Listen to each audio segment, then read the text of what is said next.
if a guitar rings for 10 seconds, it's not as good as a guitar that rings for 45 seconds. And if you were to put a rubber nut and rubber tuning pegs and a rubber bridge on it, you would imagine that the string would last way less time, right? But literally a really good guitar lasts almost 45 seconds. You can get a stopwatch out and check it. And it's really important, this acoustic sound thing. And for us, that's a huge deal. We spent an immense amount of time trying to make sure that the acoustic sound of the guitar is good before we put the pickups on it. And we're getting better and better and better at pickups at PRS. But that said, if the guitar doesn't sound good, the pickup is going to pick that up. And if people think that they're going to fix it with a pedal on it, just hold my head in my hands.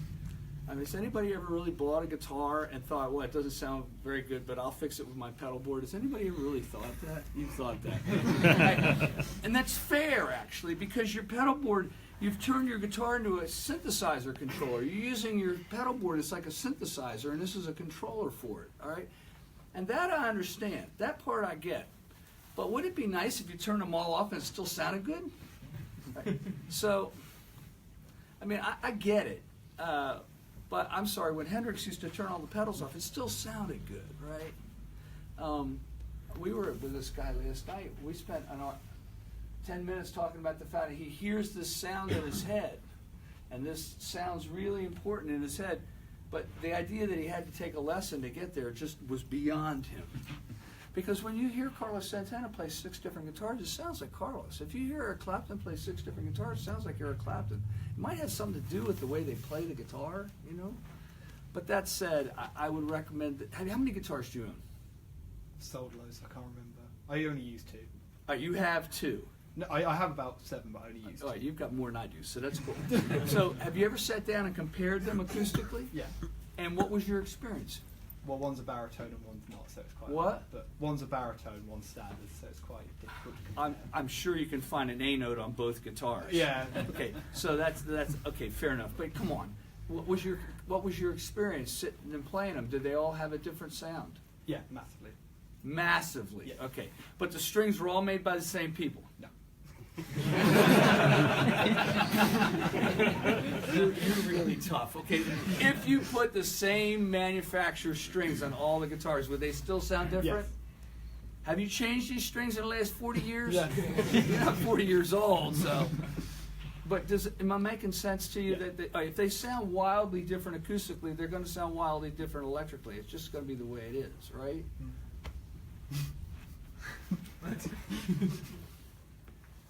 And you think a pedal's going to fix it. All right, so let me ask you, did the pedal fix it? No, but they didn't need fixing, they were both very good. So they're just very different. So you're happy with your 7 guitars? With the 2, the others being sold. Why are you here? Well, one of them's a PRS, so you might want to, yeah. Is it here with you? No. So one of them's a PRS. I got a 7th of this. All right, fair enough. So did he bring one of those things in yet? All right, so when we get a private stock in here, we'll show it to everybody. Do you have a private stock? Jez is grabbing them out. All right, great. Yeah, there is one on the wall there.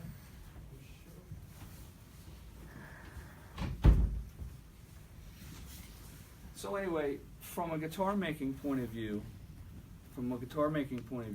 if one thing's wrong, you've got a problem. Now that you and I share. Sure. Okay. So if the 3rd fret's in the wrong place, guitar's useless. If the nut's not cut right, you got a problem, right? If one of the tuning pegs is slipping, you got a problem. If the guitar is not intonated, you got a problem. If the treble pickup doesn't work, you might get through the gig, but it's not going to be a lot of fun, right? So one problem, and you got yourself a guitar that's very difficult to deal with. And so for us, it's about getting rid of problems, making sure that the tuning is stable, making sure the tuning pegs work right, making sure the nuts don't buzz on the frets, making sure they're not too high, making sure the nuts glued in well, making sure that the neck shape is comfortable in your hand, making sure that the pickups are the right height, they're the right sound, that the volume pot doesn't jump on. Has anybody had a guitar where you turn it to volume pot and it goes, is there? Yeah, everybody's shaking their head. That's not okay. You got that part. I mean, that to me, that's a deal breaker. And so what people do, we won't use the volume pot anymore. I use my pedal board and put the volume pot on the floor, and I'll have to buy, you know, an $80 volume pot called a volume pedal, right? Do you do that? Can I plead the fifth? What? I like you. The fact that you were honest right off the bat is good. You can't fix a problem you don't understand, right? Oh, bless you. Right. Private stock's coming right up. Oh, that's a good. In my house, this is a religion. You guys have this religion called coffee? Yeah. Oh God, it's like getting heroin. It's wonderful. I love it. All right, so I'm going to use you as a guinea pig. You come sit here. You sit down. Come on. I didn't ask you to take your coat off. So wrap your hand around that neck and tell me if it feels comfortable to you. Yep. Is it easy to play? Yes. Have you ever played a real 63 Strat? No. All right, so I'm going to tell you. But that's interesting because from me, I've been going around to these vintage guitar shows. I've also going around these and holding these old guitars. And I was at a clinic once like this, and I was talking about these old guitars, and this guy says to me, he says, Paul, I said, what? He says, we've never played a 63 Strat. We've never played a 59 Les Paul. We think they're reissues. We don't even know what you're talking about. And I was at Chicago Music Exchange, and they were hanging on the wall behind me, and I said, they're right on the wall behind me. You can try them. I said to the owner, they can try them, right? And he goes, no. So that's what an Owen feels like. It's got this wonderful thing that's just easy to play. Does this feel like any of the next of the 7 guitars you own? Somewhat close to my Jazz Master, but not quite. Is it an old one or a new one? New one, classic player. Okay. I like the neck one, so. Look, he's being honest, right? You can't fix a problem you don't understand, and telling the truth is a really important thing to me. So the neck on your PRS, do you like it? Yeah. But that's not close to it. No, nothing like it. Okay. All right.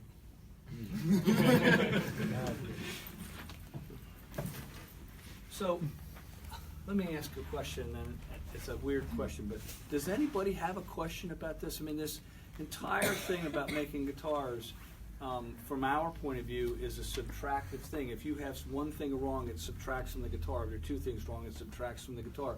You put a better bridge on the guitar, it's not that it was a better bridge, it's it subtracted less from the tone, right? And it's really easy to understand when, if I told you a lot of guitars in stores are made out of the same thing you hook your toilet to your septic tank with, does that make any sense? Shouldn't be. It shouldn't be, right. But it looks like bones. Everybody says it's fine, but it's really PVC plastic. And it's soft. It just doesn't have the same sound. I mean, if you exaggerate it and you say, okay, we put rubber tuning pegs and rubber nut and rubber bridge on, it's easy to understand. But this idea that there are variations in that, it's not well understood. John Mayer has an extraordinary, he's got a building bigger than this entire shop full of nothing but old amps and old guitars that he's bought. And I didn't understand really his understanding of what was going on until I walked into that collection room and I went, oh no. Then the ceiling was 5 times as high as this, and it was nothing but old gear. He had a guy there who was in charge of just cataloging it. That was his full-time job. And when he's got that knowledge base, for him to come out with a model for us is a big deal. Carlos Santana's got one hell of a guitar collection. And for him to come out with a model for us is a big deal. You know, for Mark Tremonti's got an amp collection, and he's used that amp on the whole last record. He didn't just put his name on it for the money. He wanted something he was going to use, right? So that's really important stuff. So does anybody have a question? I know. Yeah, you have a question. Were you God, that was really fast. Good job.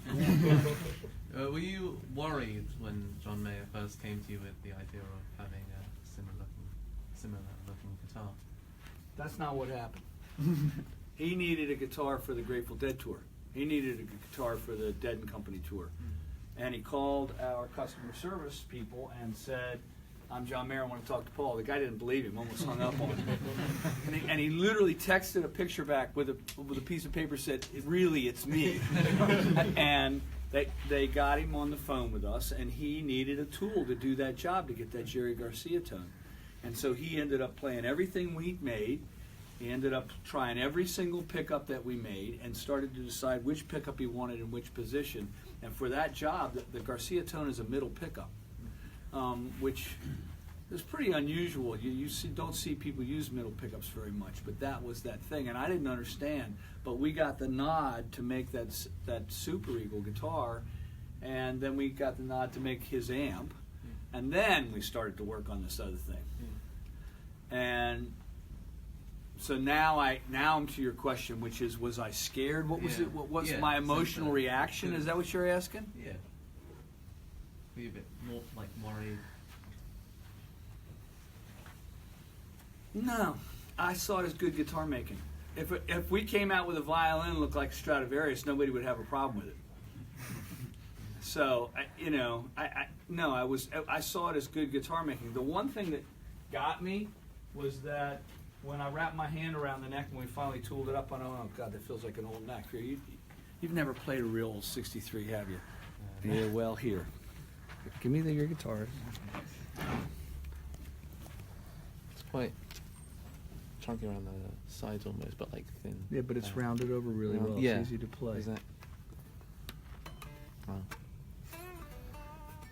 Yeah, it's like it's got like a nice thickness, but like a balance between. Yeah, that's the idea. Yeah. Well, there you go. So no, I was looking at it as guitar making. I looked at it as this is one of the fundamental sounds of our industry, and could we do a good job with it? We had a few conversations. I mean, there were probably 12 or 13 different headstock designs that we went through. There were probably 12 or 13 different pickup prototypes that we went through. We went through a lot of things. Redraws of the way the knobs were. It was part after part after part after part. Color. Huh? Color. The colors. He wanted the scoop to be seen from a distance, so he had us spray a lighter color in here than's here, so that it would show up. And we just went through that and through that and through that for a long time. And what's a pain in the ass in the beginning becomes normal once you get used to it. I mean, to have to spray this a different color to the sprayer is just like, you got to be kidding me. I really have to do that. But it was John Mayer asking, so we need to shut up. I saw it as good guitar making. I like those old guitars. Leo Fender used to come by my booth and pay his respects when I first started. They were always looking after the new guitar makers and who was going to have an impact on the industry. I mean, now I'm 62, I go do it, right? But at the time, I was 32 years old, I guess, and I had dreams that I wanted to, make guitars. And look, we make a 594. We make that. We make private. Is there a private stock here finally? Did he bring one? We make a lot of guitars. What's in that case? It's SE. That one basically. Yeah, SE. Okay. Well, it's in the middle. If you grew up driving a car one way, and you don't like the way the knobs are placed on another guitar, and you probably want it the way you learned how to drive, I think that's okay. I think that's fine. So no, I wasn't frightened. There was one conversation we had that we went at a lot. We went at the headstock thing a lot, and we went at about how we were going to design that jack plate. But the rest of it was pretty easy in terms of getting him happy, but listening very clearly to what he wanted to do, what we wanted to do, and working together. Was there a point where like John Mayer would just pick that up and was just like, no, like it's not right here, or wasn't pleased yet? I wouldn't put it that way, but there were 100 of times that he wanted it to be worked on and changed. Yeah.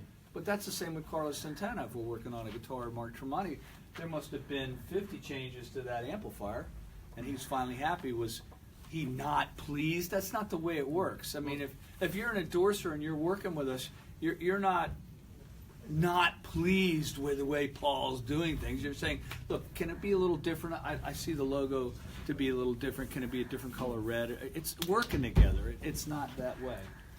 No, because the first time when he got his Fender, he wasn't so pleased and stuck it in the fridge. I think. Well, I don't know anything about Yeah. that story. It's, That's beautiful. So here's a guitar that Paul's team made. It's you show it to everybody, Paul. I mean, this is a stunning guitar.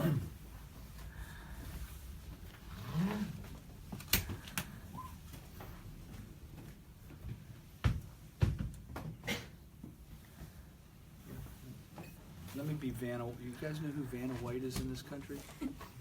You don't know who Vanna White's the woman. Yeah, Wheel of Fortune here. I'll show this to everybody. Let me come through and show it to everybody.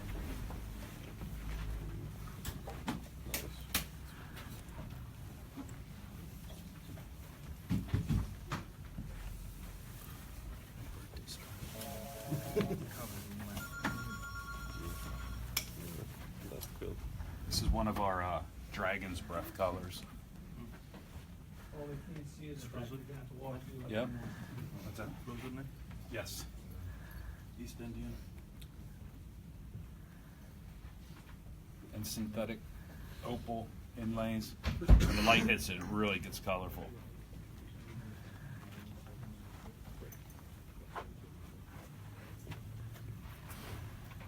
If you touch it, you'll have to buy it.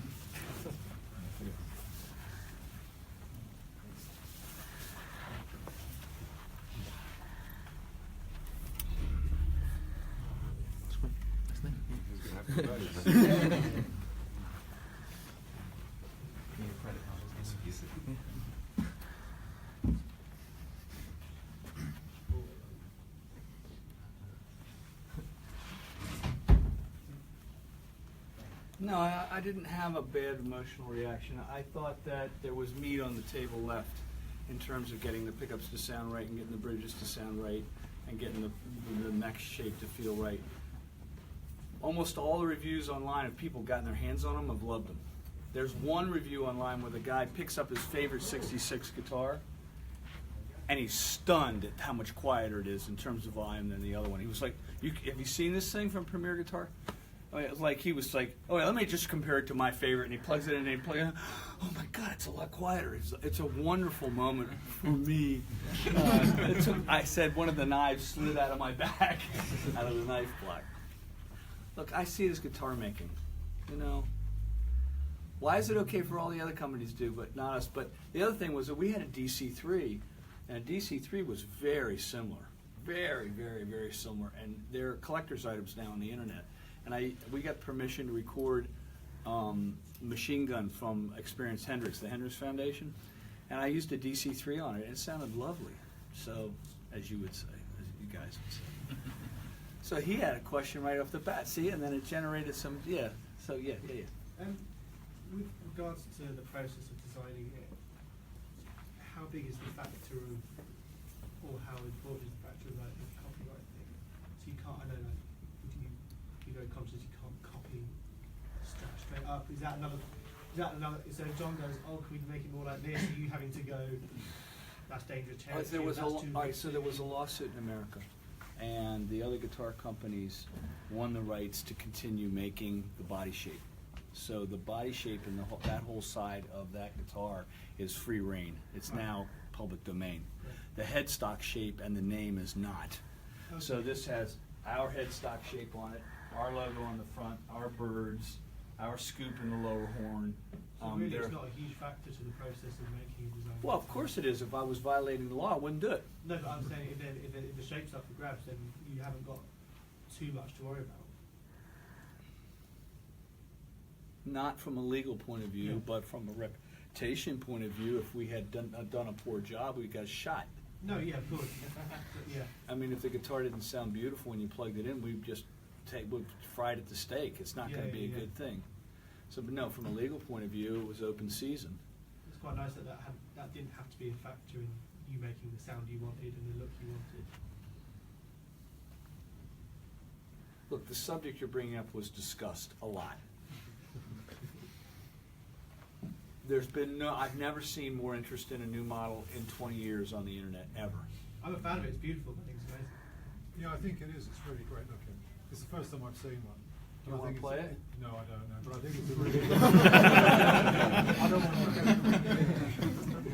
but it does. It looks sensational, really. And when I saw it online, I thought that was a really nice contemporary version of the one that we're all referring to. But I thought it was a great job. I think you've done a great job. Thank you. We didn't trace anything, but I did know we even changed the string spacing on we brought it in a little bit because the strings on some of these old guitars hang off the sides of the neck. But these pickups will fit in another pickguard. What's interesting is other people's pickups won't fit in our pickguard. But that's a dirty little trick we play. Yeah. Well, Somebody else had a question over here too. Yeah, go on. I've got loads of your guitars, and I really like the tremolo versions. The tremolo is the best in the world. Why did you not put the same on that? We did. It's exactly the same as a normal. It looks slightly different, but Well, look, not seen it close. it's got steel saddles and it's got a steel plate and it's got a steel block because in order to get the sound, I had to change the metal. All right. We didn't encase the thing all the way around. We put little tracks in there for the screws so that it didn't move. All right. Otherwise, it's the same spec. But we put our arm with the split thing in there, and we put our screws in the front that are the knife edge. It's essentially our modifications of an old design. There were lots of things we changed so that the block would touch the plate really well, to keep the plating down, to make the bottom of the block flat. There were lots and lots of things we did to try to tweak it so it sounds better. So I'll give you it's essentially our bridge tweaks to an old design, okay? Would you take a set of these saddles and put it on your 1945 Martin? Why not? Wouldn't be applicable, would it? Huh? Wouldn't be. It's the Martin's an acoustic guitar. Okay, it wouldn't be a Martin and you would devalue the guitar, but maybe it would not sound as good too. Okay, but you'll put them on your favorite old guitar? I mean, it doesn't make any sense, really. On an acoustic guitar, the guitar will sound worse, but you'll put them on your favorite electric guitar. This was invented so that it was adjustable this way and adjustable in height. That's why it was invented. Otherwise, you'd be putting a bone saddle on these electric guitars. It's really hard to get this stuff to sound good. You have to have the thread and the screw and the thread in the bridge to be very, very tight together. You have to make sure that the bottom of the screw is touching really well on the bottom of the bridge, to make sure all the knife edges are touching, to make sure that there's very little plating on it. I mean, do you really want to send all the sound through metal Scotch tape? That's what plating is. It's like it'll peel off like Scotch tape. Do you really want to do that? In respect to that, Paul, what do you think of Graphtec saddles? I've used those on some guitars. Different approach altogether, but They work really well, and it's not my preference on tone. My experience on tone is that a metal saddle sounds better, but that's just me. We've experimented with so many different kinds of nut materials, and the two that we like are the stuff we use, which is a plastic full of bronze powder and bone. Those are the ones that seem to like very, very much. If I thought that material was a better material, I would have suggested it for the main guitars. Is that a tremolo guitar you have? Yep. I would have suggested it for this guitar that Paul made, and I would have suggested it for the nut material. The nut material that we use is not the same as Graphtec. This is literally 45% bronze powder and glass powder mixed with a bearing plastic. It's really heavy, and it works really well. So everybody's got a different formula or a different recipe for their pasta. We have our own, and it seems to work. So you're asking me to evaluate somebody else's art form, and I'd rather not do that. But they're made well and they work. It's just not my preference in terms of the tone. But these are subtle differences that all add up. You're talking about just the saddle. Everything else touching the string's a big deal too. So, did somebody else have a question here? You mentioned the DC3 earlier. Yeah. It's got, like, Oh 305 God, what a and nice the guitar. EG I want to and make stuff them like that. again. I was going to say, are we going to see them come back? Given I hope so. the- It would do much better now. Have you ever heard of DC3? They're wonderful sounding guitars. They sound wonderful. I mean, we got Guitar of the Year from all the magazines across the whole world for the NF3. Couldn't give them away. And John Mayer put an NF3 pickup in the middle position of his Super Eagle, and Jimmy Herring's playing NF3s. Have you heard this guy Jimmy Herring play? Oh, there's a guitar player in America named Jimmy Herring. It's Warren Haynes, Derek Trucks, and Jimmy Herring. They're like a trio, and he plays in a band called Widespread Panic. Whoa! You go to a concert. It's like old Ritchie Blackmore days, where you would go and then he would start to play a solo, and 5 minutes later you were just taken on a journey. This guy's extraordinary, and he's playing an NF3. And I said, "Why do you play an NF3, Jimmy?" He says, "Because it'll do things my old guitars won't do," which I thought was a really good answer. And I'd like to see the NF3 pickups live again. I mean, we put them on McCarty's and we put them on private stocks, and John Mayer comes along and goes, "I like this pickup." And Jimmy Herring says, "I like this pickup." Now everybody's going to get interested again, right? So yeah, I would love to see DC3s come again. Well, where do you see your business heading in the next 5 years, given the state of the guitar market? The guitar market's healthy. Is it? I don't see this place going out of business. No, I mean, this idea that you're gonna get rid of the guitar market and rock music is dying is just—they've been trying to eulogize. Is that a word they use it here in England? Yeah. They've been trying to eulogize the guitar market for a long time. Rock and roll's dead. What bullshit! The Washington Post did an article on the death of the electric guitar, and that day that it came out, 20,000 people drove from D.C. to Virginia to watch John Mayer play solos, and then another 20,000 people showed up at Sweetwater for Gear Fest. Like 40,000 people show up because they're interested in hearing guitar and buying guitars on the day it comes out. It was just nuts. And we told him that the guitar sales are back to the old 2008 levels. And they just didn't want to hear it. He had decided what the conclusion was before it ever happened. And this just all hit the internet, and I just said it. I just don't buy it. I don't buy the conclusion. I don't buy it, I don't buy it, I don't buy it. And, in our country, we have these things called Chronicles, which is a newspaper that tracks history. You've got the New York Times and the Chicago Tribune and the LA Times and the Washington Post, and there are certain ones. I mean, do you have newspapers here that track history? Yeah, some. Yeah. They're sort of diffusion brands, yeah. Yeah, but so for us, for that article to be in one that's tracking history, and it's my hometown paper. I didn't like it because it wasn't true. Not that I subscribe to Trump's fake news thing, which I don't. The other thing I found fascinating is the day before the election, the day before the Trump Clinton election, the BBC's take on what was going on was different than America. And I was over here. Well, we were in Germany or something. I don't remember. The day I wasn't home. I was in, and I was watching the BBC, and their take on the news of what was going on was different than America. And I learned something that day, because I kind of liked what the BBC was saying better than what we were saying. And it was everybody had all these things they could say, but what had been selected by the BBC to say would seem more accurate to me, which I found fascinating for an American. Outside of America, is the UK the best territory for sales? It's close. It's a war between the UK and Japan. Oh, okay. Look, the UK is a guitar country. Yeah, it is. Sorry. Benelux is a guitar area. Germany sells a lot of guitars. There's a love for guitars in Japan, but there's also a lot of guitars sold in Italy. And the home of the guitar, sorry, if you really want it, is Spain. So, there's a lot. There are cities in our country that sell a lot of guitars. Dallas, Texas is a big guitar town. There are cities that don't sell that many guitars. Actually, Washington, D.C. is a big guitar area. Atlanta's sold a lot of guitars for a long, long period of time. There's a history of that Southern music, the Allman Brothers and all that stuff that's going on down there. So I like the UK. There's a real love for guitars in this country, big love.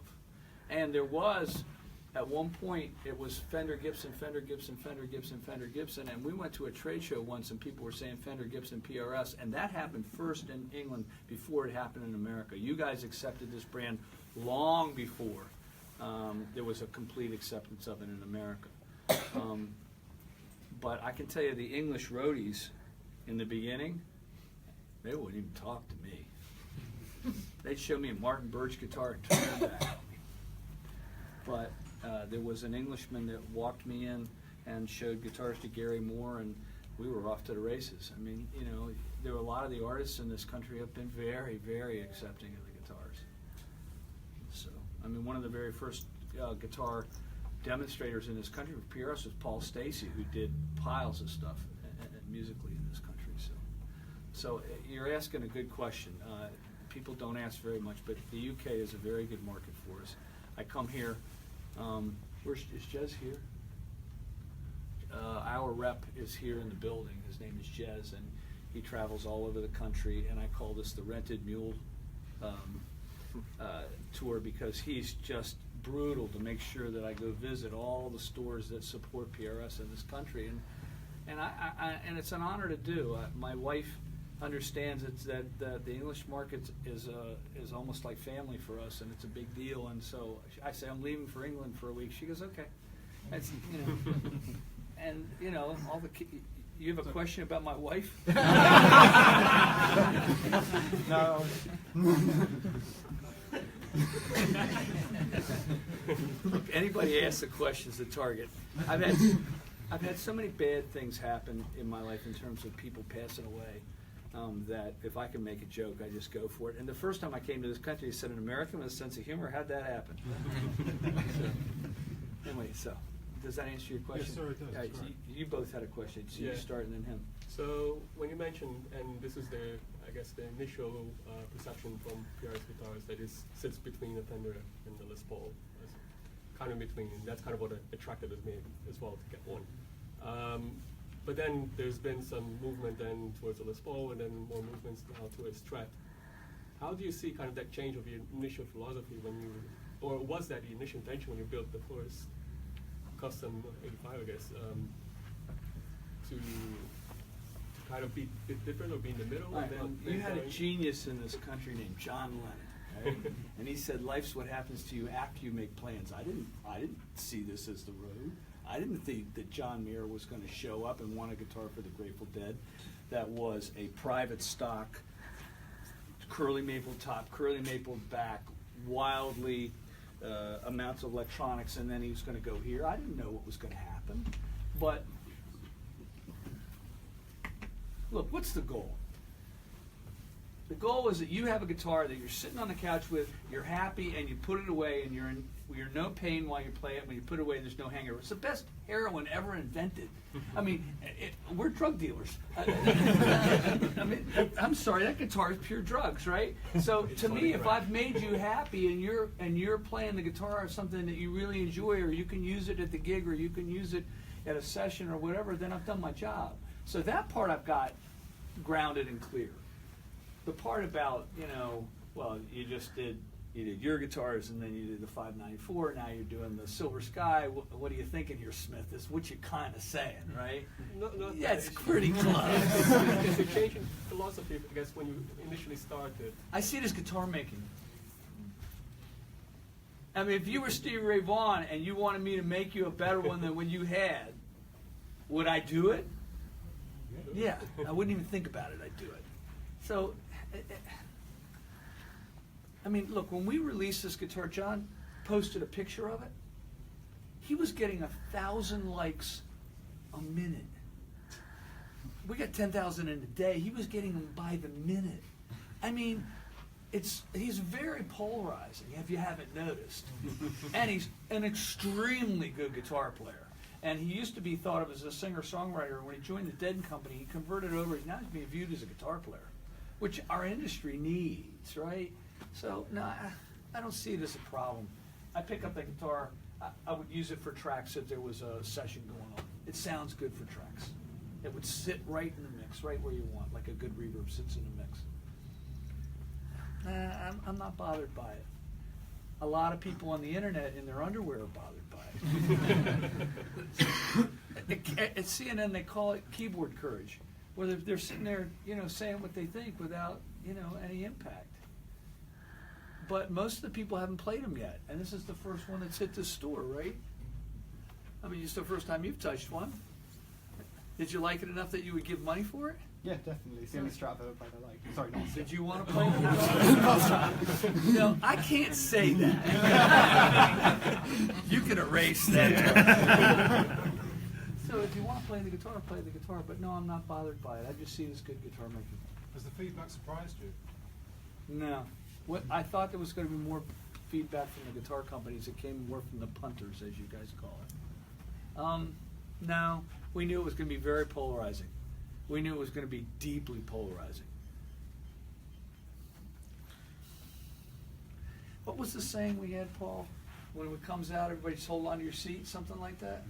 It was something like, here, when we do this, everybody hold on. Look, there are 3 stages to anything new. Have you ever heard this before?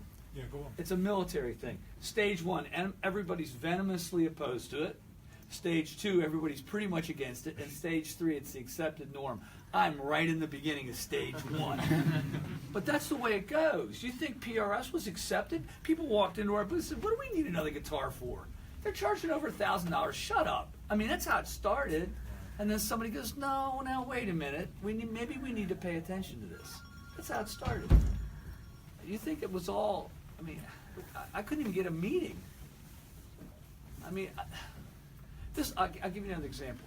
One of the feedbacks is a 7¼ inch radius is good for chords, but no good for solos. Have you seen this piece of feedback? Yeah, I've seen it. Okay, good. Machine Gun sounds pretty good to me. Dire Straits, Sultans of Swing, the solo sounds pretty good to me. I guess it's no good for solos. What about the John Mayer stuff? What about the Jerry Vaughan stuff? It just doesn't make any sense. Hendrix was playing a 7¼ inch radius. Can't play a solo on that, can you? Really? The problem with 7¼ inch radius, if the frets on the neck aren't dead level, you do have a problem. But if they're level, they're wonderful. So, did I answer your question? Yeah. Did I answer your question? What's your question? So my one's about the. Is this his 3rd question? Or is it This is about the controversy, kind of too, about the controversy around it. Have you noticed if it's more controversial in some countries? And also, do you think it's actually in many ways helped the guitar kind of sell quickly and be really, really popular? I would say it's been most controversial amongst the punters. What do you guys call them? The punters, right? Yeah. In America, I think it's probably been the most, right?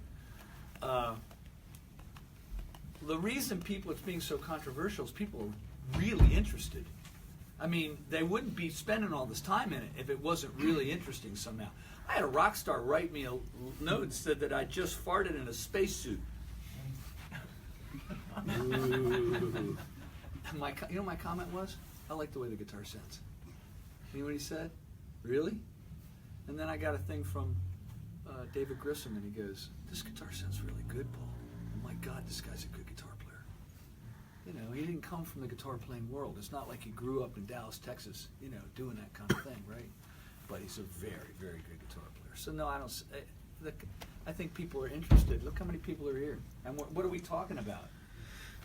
We should be talking about private stocks. We shouldn't be talking about that. And we've got the head of private stock here. It's very polarizing. And eventually people are going to want Silver Sky private stocks. And that's been an interesting argument. I've had people demand left-handed ones of these before I ship the right-handed ones.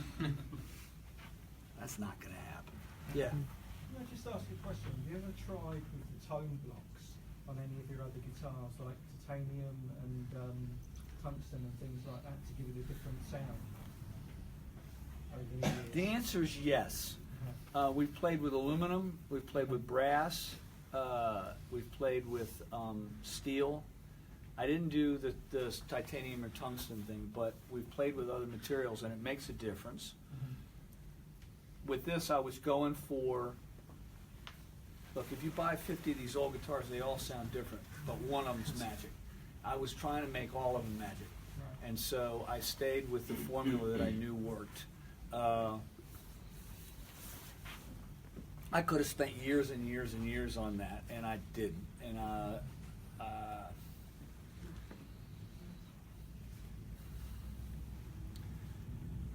I have played with it. That guitar has a brass block, and that guitar has a steel block, and they tend to work. I got to play Brownie, the Steve Ray Vaughan guitar. Yep. It was a Mighty Mite bridge, all brass. It was not a steel. That guitar, famous for that sound, didn't have that bridge on it. So it had a Mighty Mite neck on it, a Mighty Mite bridge, and a Warmoth neck. It was a parts guitar. It wasn't made by the F company, right? So, well, I get to call it the G company and the F company. And come on, give me a break. I don't know. We played with a lot of things, but the reason we did that was in order for me to get that sound. That was the best way for me to go. If somebody else had a question? Yeah. So I got two questions. One is that when you That's build, the beginning of a great joke, right? No. You ever hear the joke? The first answer is A, and the second answer is 2. Yeah. Okay, go on. So when you build this the Silver Sky, so have you bear in mind that some other factors affecting the tone, like John's pedals or the amp John's used? And the second question is from John uses a PRS amp. I don't understand. And online, when he did the video, it was a Fender Deluxe. So I don't know. For me to duplicate his pedal board, I didn't even go there. This was all plugged straight in stuff. So, and the second question from Ricardo is that This is B. yes, Okay. if we will see a PRS Telecaster. That's from. Seriously, you are doing Facebook Live, and somebody just asked that question. Yes, you can see this. Am I required to answer it? Somebody else have a different question? I mean, no, I'm not answering that yet. These old heritage myth guitars, like the 59 Les Paul or 63. You ever played one? Yeah, yes, both actually. Did you like them?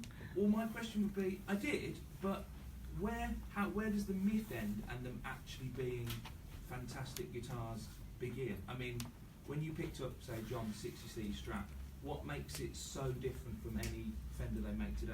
What is it? What is the magic? It's a combination of a pile of things. But my experience has been, when you plug that guitar in, it sounds just like Gravity, because that's what he played it on. Look, I'll tell a story, all right? Have you ever hear this thing about why Stradivarius violins sound good? The reason Stradivarius violins sound good is because of the finish. The reason is because it used to be the wood soaked in salt water. They used to make paddles out of it. Right. You hear all these stories. Right now it's the fungus, right? And you cured everything with sheep's urine. So they found uric acid in the wood, which is normal. That's how they did it, right? In Italy, everything was tanned in sheep's urine, right?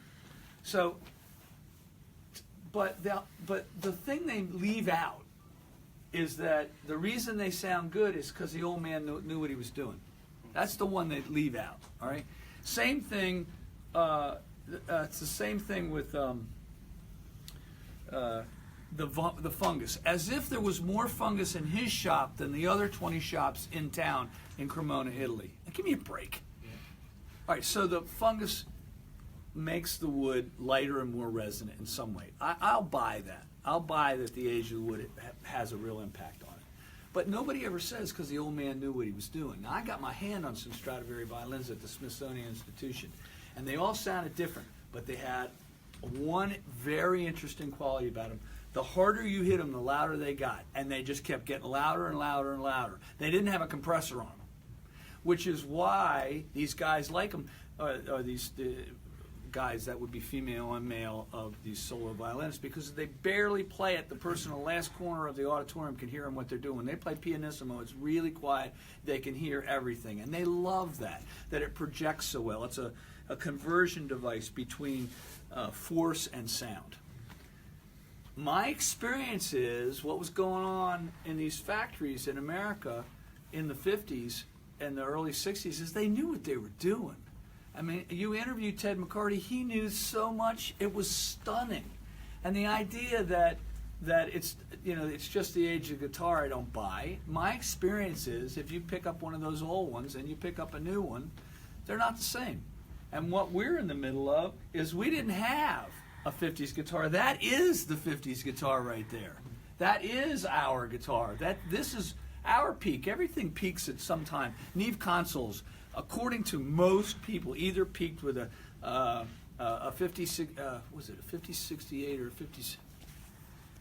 I can't remember the exact model. I'll remember it in a minute. It doesn't really matter. The ones that were sloped, and then the later ones were the ones that everybody thought were the best ones they ever made.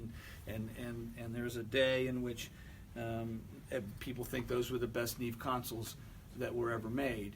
And I saw Rupert Neve interviewed. He says, "You guys are going on and on about the sound of these consoles. That's not what the deal was. The deal was that if you were at the BBC and you lost a channel, you got fired because all of a sudden the microphone wasn't live anymore.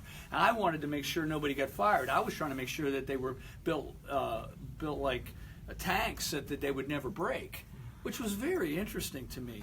So when I hold those old guitars, these people knew what they were doing. And to me, I look at it from a guitar making point of view, and you're trying to look at it from like, was the guitar better as it got older, or what's the real mystique here? When Hendrix played The Wind Cries Mary, it was pretty much a brand new guitar and a brand new amp. And it sounds gorgeous. It's debatably one of the best vintage guitars of all time, and they're brand new. But everybody thinks it's because it's old, but it's not. I think those guitars sounded like that when they were shipped. So I just, my experience of the world playing all these old guitars is that these guys knew what they were doing. They absolutely knew what they were doing.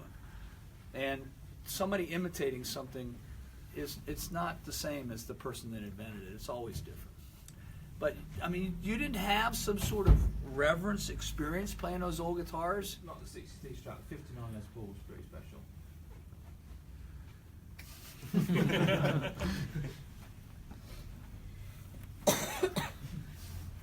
Well, then I guess you just agreed with why we made the Silver Sky. If I interpret what you just did, because I played some 62 Strats that were magic.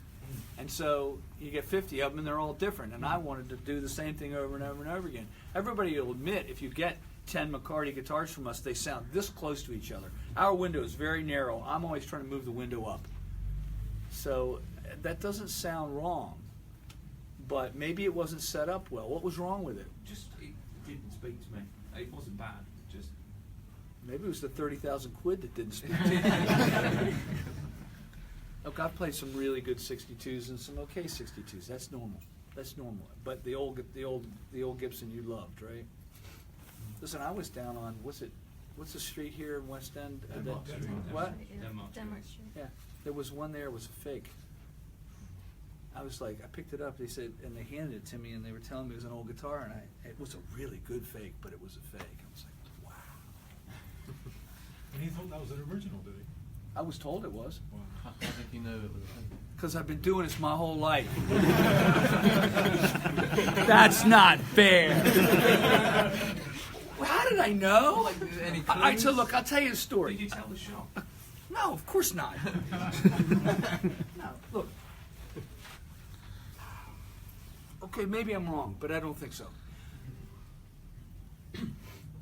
I've had my hands on so many of these old guitars. A guy walked into a vintage guitar show. I told you this story, Paul. And it said, 1957 Strat, $14,000 on a little piece of paper on his chest. And I said, don't move. And I put my hand around the neck and I went, oh my God, it's a real one. It's a widow's guitar. It's never been touched. And I said, where'd you get it? He says, I'm selling it for a friend's wife. He passed away. And I went, oh, don't move. It's sold. Don't move.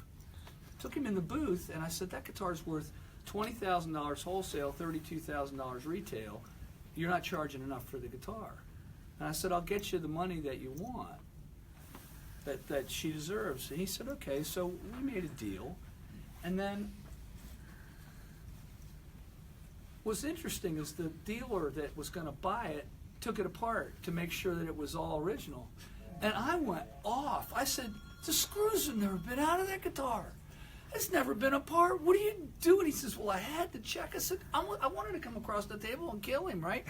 But you got to remember, for us, Paul's the one putting the screws in for the first time. It's not like we're taking these guitars apart and it was made back in the 50s. This is a brand new guitar, and that's a tougher war. Have you ever played one of these private stocks? Come here.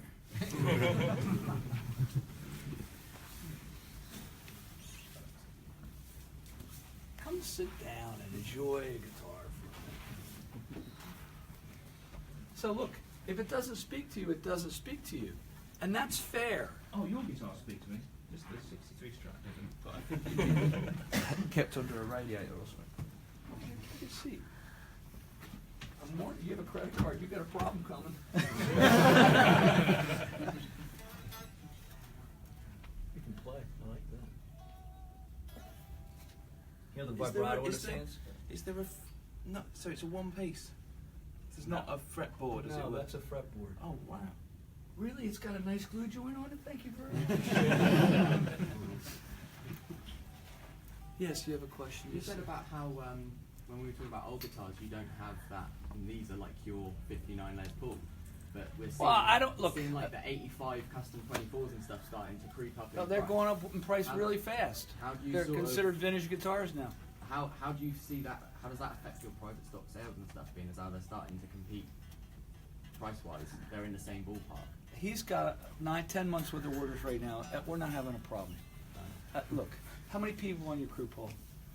16. He's got 16 of the most hand-picked people out of the factory over a long period of time making these guitars, and you're making how many a day? 50 a month. 50 a month. So our story is going to be different than everybody else. Everybody has a different story, and when we die, we are our stories. I hope when I die, they're not talking about guitars. They're talking about me being a husband, me being a father, me being a friend, me being this, me being that. But you know, somebody's going to bring the guitar thing up, and I'm going to come out of the ghost and come kill him. But this is what we do for a living. Paul's got an art degree, and he didn't know how his art degree was going to translate into guitar making, but he's changing the whole color palette of our whole industry on a monthly basis, and there are copies everywhere. Huh? What do you call this color, Paul? That's it's a Northern Lights Dragon's Breath. Okay, and so that's a stained color. That's not a sprayed color. They actually did that by hand with rags. I mean, that's new for our industry, and he's able to take his art degree and figure out how to do this stuff, which is really cool. We used to have a year free reign, year and a half of a color. One of the companies that was either listed G or F literally had a copy of the color in their catalog this year and used the same name. What name was it, Paul? Dragon's Breath. It was Dragon's Breath. They literally stole the name. I should have trademarked it. Who brought the trademark story up? I should have trademarked, but it didn't. This is amazing. Not bad, right? For a brand new guitar, it doesn't suck. Understatement. It's beautiful. I have a chain around my neck, almost like yours. Very similar. There you go. Mine's my grandmother's wedding. What's this one? That was half a dog tag. The other half fell off. Half a dog tag that fell Yeah. off. Yeah. This is if you give me a drug, I die. It's a warning. Thank you. Thank you very much. So, does anybody last question yet? Yeah, we're talking about wood and wood stocks and CITES. What's your do you have any concerns about the future All right, of wood? so let me give an overview to everybody here, okay?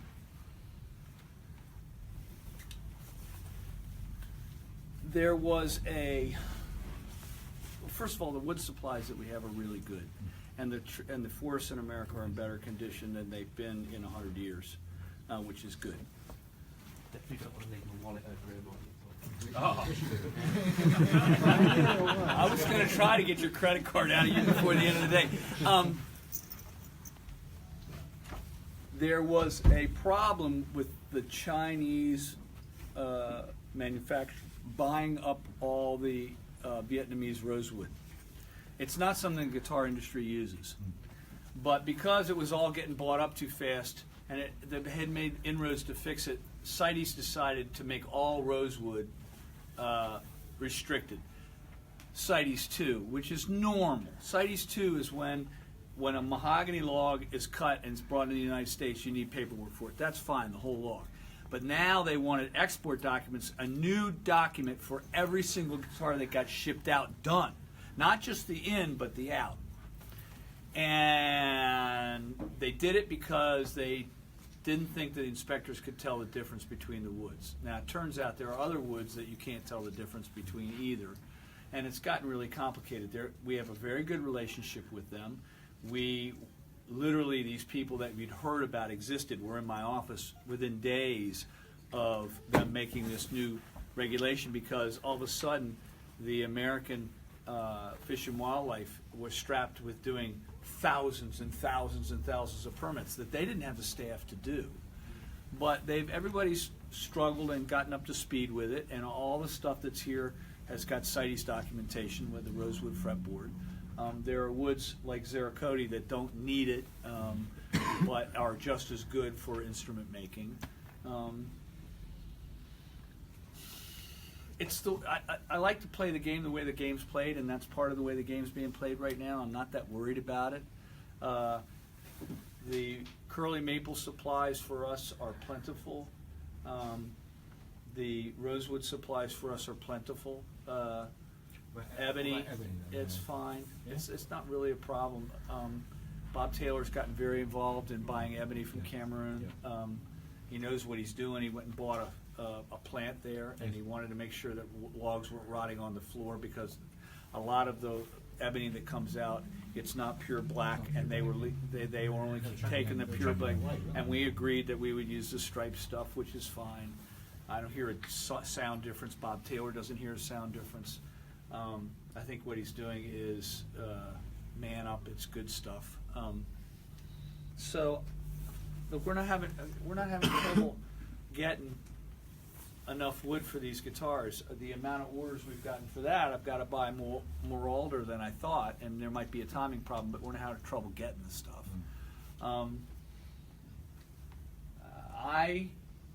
The wood buyers work directly for me, and Paul and I work directly together, and I think you would say that getting good enough timbers, as they call it in this country, for private stock has been going pretty well. Oh, yeah.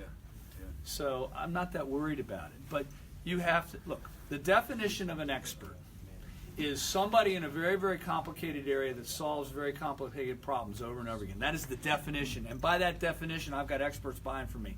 So, and I've got experts using this stuff. So it's okay. I think it's okay. Yeah. Of all the guitars you've ever made and your company's ever made, do you have a model or a singular one that you're the most proud of?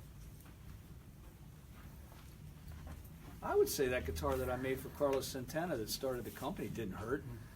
Is that a salad one?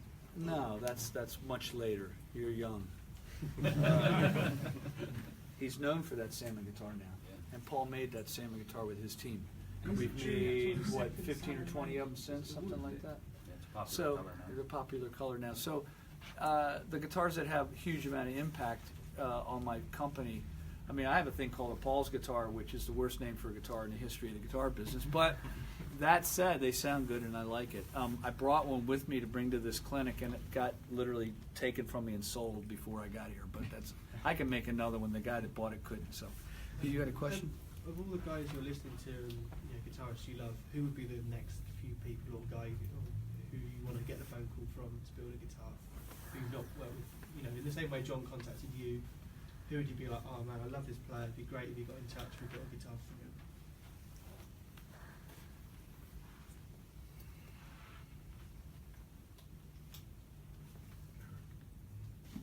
him? Who said somebody said something? Eric Clapton? Met him once. How did that go? He was watching Benny Hill. I left him alone. It's a true story. Derek Trucks was playing in his band. I was making amps for Derek, and I got introduced to him.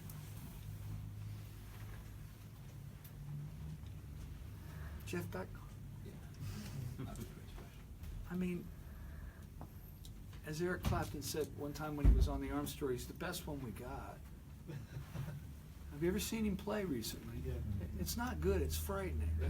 No one likes it. Yeah. I got a chance to see him play backstage. Yeah, just hold on a minute. I got a chance to see him backstage, and I thought that watching him play would just be astounding how good a guitar player he was. That's not what got me. In 45 seconds, he went from blues to Broadway to Jeff Beck to something else, back to Jeff Beck, back to Broadway, back to blues, as he went up and down the neck. And I was stunned by his encyclopedia of knowledge of music. I mean, he literally was going from blues play and then Broadway chords, and then, I mean, it was extraordinary what I saw. And I was like, I knew he was good. I knew he was extraordinary. But when he plays a song live, he stays in the same genre the whole tune. Yeah. But when he's in the back practicing, that's a different thing. And there was a woman played with him. No, this is the guitar player. She had told me what he does backstage is way beyond what he does on the stage. And I got a chance to see it because I was making basses for Rhonda Smith, and he signed a guitar for our charity, which was very sweet. An extraordinary musician. My God. Robert Plant's supposed to have that kind of extraordinary background in old blues and knowing the genre and all the different vocals and all that stuff. He's supposed to just be ridiculous. But, you know, the encyclopedia of knowledge in some of these guys is just unbelievable. Carlos Santana knows how to play almost everything, and you just wouldn't know that. I mean, you know, Paul McCartney's supposed to be able to sing every single Motown song and sound just like him, you know. It's nice to be in a band of geniuses. That'd be good. Yeah. All right, so you had a question. Yeah, like, is that guitar meant to be like a modern take on, let's say, a Strat or something like that? Like, tell us. Did you just get here? Huh? No. Then we'll be talking about this for an hour and a half. You want to play the guitar? Yeah, sure. Yeah, sit down. Come sit.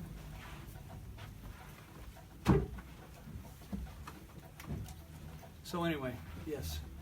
I read a really interesting article on Reverb on Ted McCarthy. It's fascinating, amazing interview. A question about him. What inspired you to go and look him up and work with him? How did that affect you personally? He was a king. He invented a whole half of our electric guitar business. Why would I not want to go talk to him? Absolutely. How did it affect you personally? Well, he ended up being the grandfather I never had, because I didn't know my grandfather on my father's side, and I didn't talk a lot with the grandfather on my mother's side, and we talked. And I knew I had all the stories when he started repeating himself. Did the Reverb say anything about his relationship with my company? It's like talk about you looking him up and working with him. We didn't really go into any detail about it. You know, he spent, what, 15 trade shows with us, something like that, Paul? So does it suck? Is it okay? What do you think? It's really, really nice. It's got, like, it's almost like quite a big neck, but then like it's really fast at some times. Like,